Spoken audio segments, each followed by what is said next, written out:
Welcome to ஃப்ளவர்குன் ஃப்ளாக்ஸுங்க. இன்றைக்கி நம்ம புடலங்காய் கூட்டும் புடலங்காய் பொரியல் பண்ணிடலாம். ஒரு டம்ளர் அரிசி எடுத்து ஊற வச்சுக்கலாங்க. ஒரு அரை மணி நேரம் ஊற வச்சுட்டுங்க. ஒரு டம்ளர் அரிசிக்கிங்க 3 டம்ளர் தண்ணி ஊற்றிக்கிங்க. பழைய அரிசியாக இருந்தால், புது அரிசியாக இருந்ததால் ஒரு டம்ளருக்கு 2 டம்ளர் தான் ஊற்றணுங்க. ஊற்றி வச்சுட்டுங்க, மூடி விசில் போட்டு 2 விசில் விட்டு இறக்கலாங்க. அரை மணி நேரம் அப்படியே ஊறிட்டு 2 விசில் விட்டு இறக்கலாங்க. அடுத்தது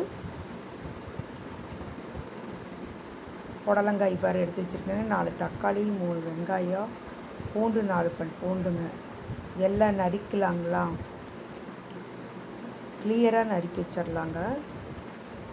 நான் ஒரு டேஸ்ட்டுக்காக எப்போவுமே தக்காளி கொஞ்சம் நான் விரும்பி போடுவேங்க. நீங்கள் வேணுன்னா ஒரு தக்காளி கூட போட்டுக்கலாங்க. கடலப்பருப்பு கூட்டு போட்டுக்கலாங்க. ஒரு டம்ளர் கடலப்பருப்பு ஊற வச்சுங்க. அதையே 5 விசில் விட்டு எடுத்துக்கலாங்க. அதுக்குள்ளே வெங்காயம், பெரிய வெங்காயம் 2, 4 தக்காளி கட் பண்ணிட்டேங்க. பருப்புக்குள்ளே 2 தக்காளி போட்டு ஒரு 2 தக்காளி இங்கே கட் பண்ணி வச்சுருக்கேன். 4 பல் பூண்டுங்க. புடலங்காயும் நல்லா சுத்தமாக மறுபடியும் கழுவிக்கலாங்க. கொஞ்சம் கடித்து பார்த்தீங்கன்னா கசப்பு இருந்ததுன்னா அந்த காயை தூக்கி போட்டுருங்க. அது பாம்பேறின காயாக இருக்கும். புடலங்காய்ங்க எப்பவுமே கட் பண்ணுறதுக்கு முன்னாடி கொஞ்சம் கடித்து பார்த்துருக்கணுங்க.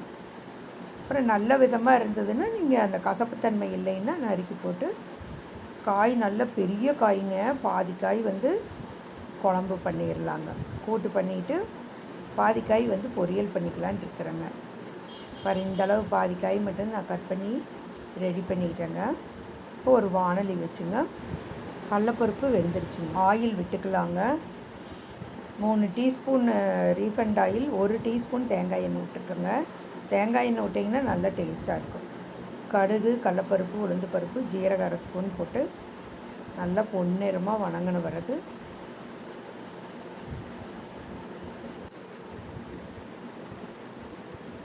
நல்லா வணங்கின பிறகுங்க இப்போ கட் பண்ணி வச்சுருக்கிற பூண்டை போட்டுக்கலாங்க.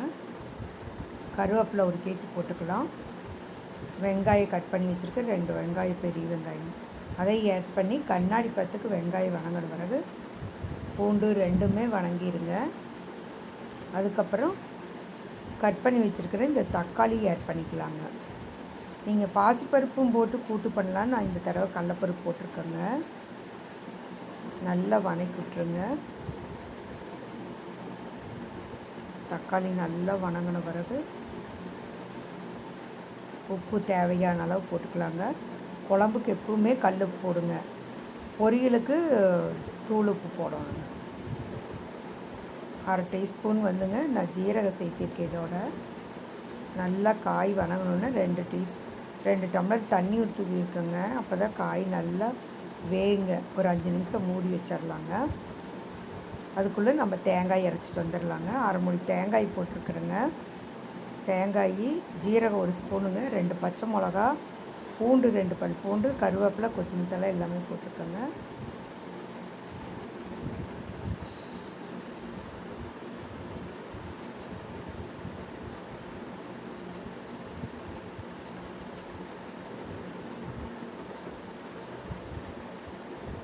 எல்லாம் எடுத்து ரெடி பண்ணியாச்சுங்க.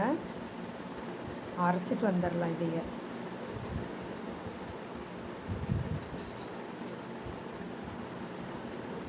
கொஞ்சம் குறைன்னு அரைச்சா போதுங்க. காய் வெந்துருச்சான்னு பார்த்துட்டு இந்த தேங்காய் பேஸ்ட்டை அதில் ஆட் பண்ணிக்கலாங்க.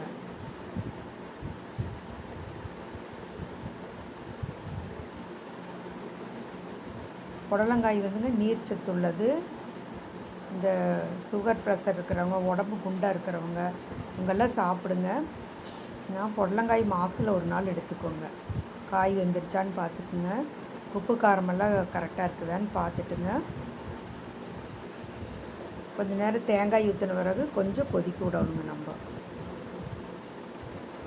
ஓரளவுக்காவது கொதிக்க விட்டு உப்பு காரமெல்லாம் கரெக்டாக இருக்குதான்னு பார்த்துருங்க.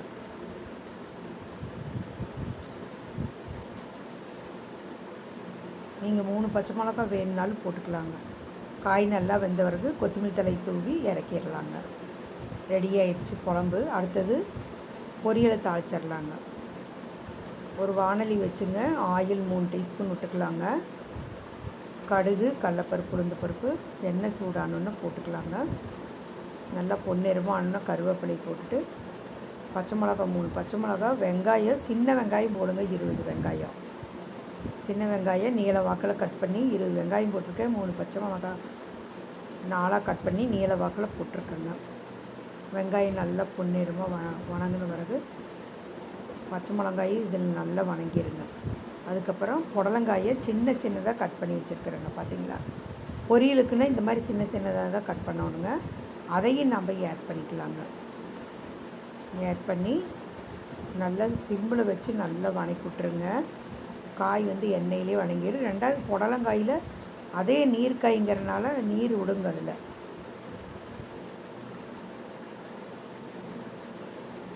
மஞ்சத்தூள் 1/2 ஸ்பூன் போட்டுக்கலாங்க. தூள் உப்பு தூவி விட்டுக்கலாங்க. காய்க்கு தேவையான அளவு தூவி விட்டிங்கன்னா போதும். நான் ஒரு 1/2 டீஸ்பூன் தான் போட்டுருக்குறேங்க. அதுக்குள்ளே 1/4 மூடி தேங்காயை அரைச்சிட்டு வந்துடலாங்க. பொடியாக நறுக்கிடலாங்க. நான் 1 டம்ளர் தண்ணி சும்மா தொளிச்ச மாதிரி ஊற்றிருக்கிறேங்க புடலங்காய் வேகிறதுக்கு. காய் நல்லா வெந்துடுச்சான்னு பார்த்துட்டு அதுக்கப்புறம் தேங்காய் துருவியை அதை நம்ம ஆட் பண்ணிக்கலாங்க. காய் நல்லா வெந்த பிறகு கொத்தமல்லி தழையை தூவி இறக்கிடலாங்க. இவ்வளோதாங்க, சிம்பிளாக இன்றைக்கி முடிச்சாச்சுங்க. அவர் புடலங்காய் பொரியலும் வேணும்னாரு. அதனால தான் புடலங்காய் கூட்டும் வச்சு சாப்பாடும் பாருங்கள் 2 விசில் விட்டு அது ரெடி ஆயிடுச்சுங்க. இப்போ பரிமாறிடலாங்க. பாருங்கள், சாப்பாடு வச்சு ஒரு பக்கம் பொரியல், ஒரு பக்கம் கோவிலுக்கும் போயிட்டு வந்தாச்சுங்க.